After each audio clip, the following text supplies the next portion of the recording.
en réalité, c'est Bazoum lui-même, le chef des terroristes. En réalité, c'est Bazoum lui-même, le chef des terroristes. Vous êtes sans ignorer que Bazoum faisait partie de la rébellion du nord du Mali au temps de Moussa Traoré. Les vidéos existent, tout est là. Bazoum et puis Mamadou Youssoufou. Bazoum et puis Youssoufou, c'est eux les chefs des terroristes. Bazoum et Youssoufou, c'est eux. On va aller pas à pas. Je suis assis. Je vais vous expliquer. Et je vous demande de partager au maximum la vidéo. On va aller pas à pas. Président Abdraman. Je vais mettre président Abdraman, il est du Niger. Il va parler un peu, vous allez entendre. Oui, président, c'est dans le département de Walam. Niger, dans le département de Walam. Voilà. Dans le département de Walam. Écoutez, hein. Donc, les soldats, ils sont partis. Ils ont vu les terroristes. Ils ont fait un combat intense avec les terroristes. D'accord. Et le combat a été dur. De ce que les vocales nous avaient dit en germain. Parce que les témoignages d'un soldat, de la part de son père, qui nous a informés, son père même, donc de sa famille. Ils ont fait comprendre qu'ils sont partis, ils ont vu les terroristes, ils ont fait le combat intense avec eux. Mais ils ont eu la chance. Ils ont pu capturer des blancs avec les terroristes. Des blancs, certainement des Français. Donc il est en train de les amener à la capitale. Lui qui parle là, le voici. Lui qui parle, le voici, président Abdraman. On cache personne ici. C'est le président Abdraman qui est là. C'est lui qui parle. Écoutez très bien. Lorsque un autre combat s'est déroulé encore, une autre guerre s'est déroulée. C'est là-bas qu'il a fait 70 morts, 26 soldats disparus, certainement ceux qui les bombes ont pris, 13 blessés. Des jeunes soldats, très jeunes. Dès que tu vois leur village, ils sont très très jeunes. Parce qu'au Niger, tous ceux qui sont les vétérans, Bazoum, ils ont se chargé d'eux. D'autres en prison, d'autres assassinés, d'autres à l'étranger, d'autres ont été chassés de l'armée. Donc c'est comme ça. D'autres, les autres, ils les ont donné des femmes et beaucoup de l'argent. Ils sont là-bas sous leur ordre. Voilà ce qui s'est passé. Même maintenant, j'ai eu un témoignage. Les écoles d'Argol. On va décortiquer d'abord. Le président dit, les jeunes, il y a un jeune militaire qui a appelé qui a envoyé un vocal à son papa. Papa, on est parti en guerre. On est parti en opération offensive. En opération, comment on appelle ça? En opération de reconnaissance. Ouais, non? En reconnaissance. Comprenez? Ils vont surveiller. Ils ont une zone où ils doivent faire la patrouille. Donc, ils vont en patrouille. Ils cherchent. Et ils tombent nez à nez avec un groupe terroriste. Alors, les jeunes Nigériens, fougueux, déterminés, ouvrent le feu. L'effet de surprise fait que ils clouent sur place l'ennemi. Ils ont tué certains et ils ont cloué sur place certains. Tellement la puissance de feu était là. Et donc, ceux qu'ils ont attrapés là, il y avait effectivement des blancs dedans. Effectivement, des blancs dedans. Est-ce que c'est des Français? Je ne sais pas. Est-ce que c'est des Canadiens? Je ne sais pas. Mais effectivement, selon... il m'a envoyé l'audio original du père. Mais comme je ne comprends pas la langue là, donc je ne sais pas. Donc, étant donné qu'il y avait des blancs dedans, le jeune, il était enthousiaste. Il dit, mais comment ça fait que des blancs sont dedans? Donc très rapidement, il prend son téléphone, il envoie un vocal à son père. Il dit, papa, on a combattu les terroristes, on les a pris, il y a des blancs dedans, on va avec eux à Niamey, on va les donner au président, le président va les voir.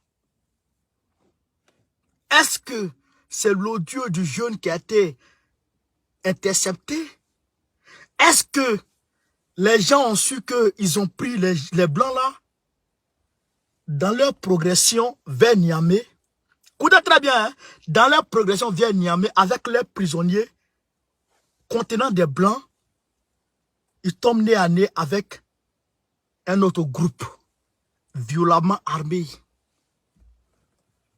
Avec un autre groupe violemment armé. Alors le combat, un nouveau combat se déclenche. Un nouveau combat se déclenche. Et il commence à s'allumer. Les autres là, ils sont venus pour libérer les otages. Pas otages, les prisonniers. Ceux qui viennent les attaquer là, ils viennent pour libérer des prisonniers. Donc ils sont prêts. Ils sont prêts. Alors, le combat s'intensifie. 1 heure, 2 heures, 3 heures de combat. Les jeunes là, ils ont épuisé leurs munitions. Alors, ils appellent du renfort du côté de Niamey. Ils appellent le renfort. Le renfort ne vient pas. Alors qu'il y a des avions de ramassage de troupes, effectivement. Ils appellent renfort, renfort ne vient pas. Ils appellent renfort, renfort ne vient pas. Ils appellent renfort, renfort ne vient pas. Jusqu'à ce que ces gens-là, le deuxième groupe terroriste, composé sûrement de blancs, venus libérer les blancs, pour ne pas que ces blancs-là arrivent à Niamey et que les gens qui ne doivent pas voir ces blancs-là les voient.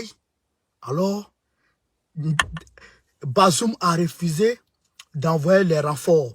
Et quand Bazoum a refusé d'envoyer les renforts, ceux qui étaient là, ils les ont tous tués.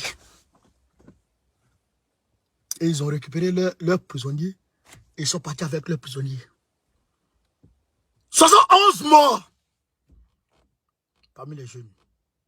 26 portés disparus. Plusieurs blessés. Voilà ce que Bazoum a fait. Il a refusé d'envoyer un renfort. Les jeunes sont tombés. Qu'est-ce qui s'est passé au Sénégal? Je vais vous expliquer. Qu'est-ce qui s'est passé au Sénégal? En fait,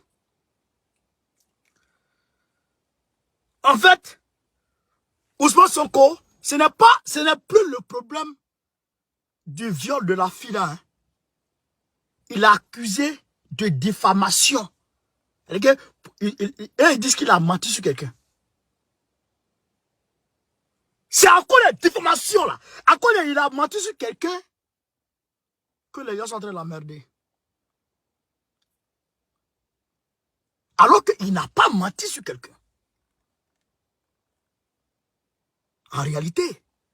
Donc, ils vont envoyer ils vont entamer une guerre judiciaire qui va sortir de partout pour l'emmerder. Ouais, comprendre. Plusieurs vidéos, une vitre de sa voiture a même été cassée, finalement été. Et lui? Le voici ici. C'était à cause de ça là seulement. Vous voyez la voiture de police derrière lui. Ouais.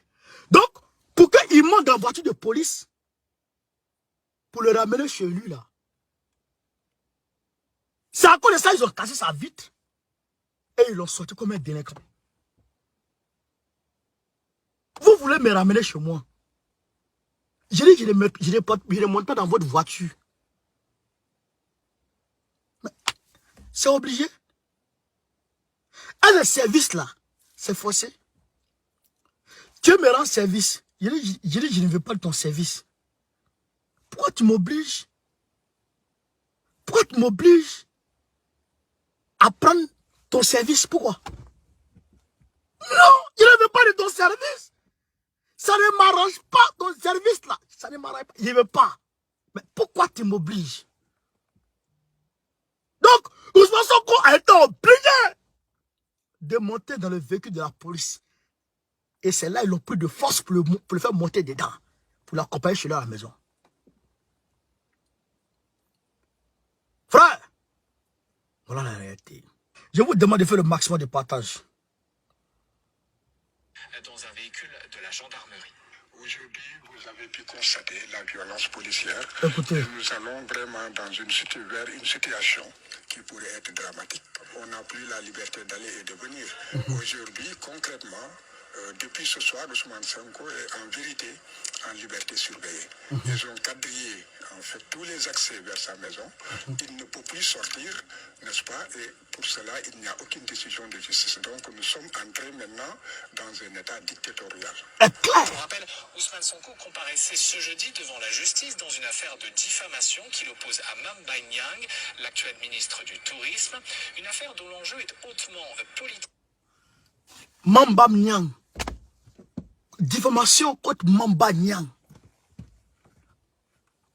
C'est-à-dire que viol là, comme ils n'ont plus trouvé d'éléments concrets pouvant l'accabler, alors donc, il faut maintenant activer d'autres choses.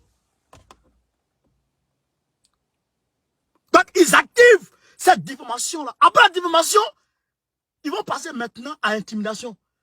Il m'a regardé mal. Après ça, ils vont dire maintenant, ah, il est passé son parfum là, ça m'a fatigué. Wallahi billahi, ceux-là, ils sont capables de tout, Macky Sall. Macky, mais il faut rester tranquille. Sall Macky, Sall Macky, Sall Macky. Il faut rester tranquille. Ton troisième mandat là, tu vas rêver, tu ne pourras pas réaliser ça. Troisième mandat là, tu vas dessiner ça, tu ne pourras pas faire ça. Troisième mandat là, frère, tu vas imaginer ça dans ta tête. Ta grosse tête, André Brick 25, André Brick 40, André Fès des Doxy Yao là. Ta grosse tête là. C'est-à-dire que, troisième mandat là, tu vas voir ça, tu n'as pas fait ça. C'est moi qui te le dis. Troisième mandat là, ça ne va pas passer. Macky. Sall Macky. Kodjougou Macky. Moi, Dia Macky. C'est moi qui te dis ça. Ton troisième mandat, à bâtard. Sauf si on n'existe pas. Sauf si on n'existe plus. Sauf si le panafricanisme est mort. Sauf si Lumumba n'a pas donné de son sang pour le panafricanisme. Sauf si Sékou Touré n'a pas souffert toute sa vie pour le panafricanisme. Sauf si Mohamed Kadhafi n'est pas mort pour le panafricanisme. Sauf si Sipali le pion. Sauf si Thomas Sankara n'est pas tombé pour le panafricanisme. Si ça c'est la réalité, Wallah et Bilal Macky, ton troisième mandat passera pas. Espèce de vassaux, espèce de laquin, espèce de bambin de la France, valet de Macron. Ça passe pas. C'est moi qui te dis ça, Macky. Sall Macky. Sall Macky. Wara Macky. Sonko là, tu le laisses en paix. C'est moi qui te dis ça. Mais on est dedans. Hein? On est dedans. On est dedans. Panafricain, on est dedans. Comment lui là? Tu es là. Tu es comme Draman. Draman là. C'est passé parce qu'il n'y avait pas bon opposant en Côte d'Ivoire. Il n'y a pas d'opposition. Il n'y a pas d'opposition. Il n'y a pas d'opposition. Bédier là. Bédier a quitté Draman en 2018. 2020, tu as fait quoi? Rien. Rien. C'est pourquoi c'est passé. Et Afin Guessé était déjà payé. Et Amontano était espion. Tout cela était venu pour mêler le truc. Mais Gbagbo est là. Il n'a qu'à rêver à 4 mandats. Il n'a qu'à rêver à 4 mandats. S'il a pris care de ça, il va fuir. Ouais. Ça passe pas. Ça passe pas. Il faut dégager. Tu as assez volé. Tu as assez pillé.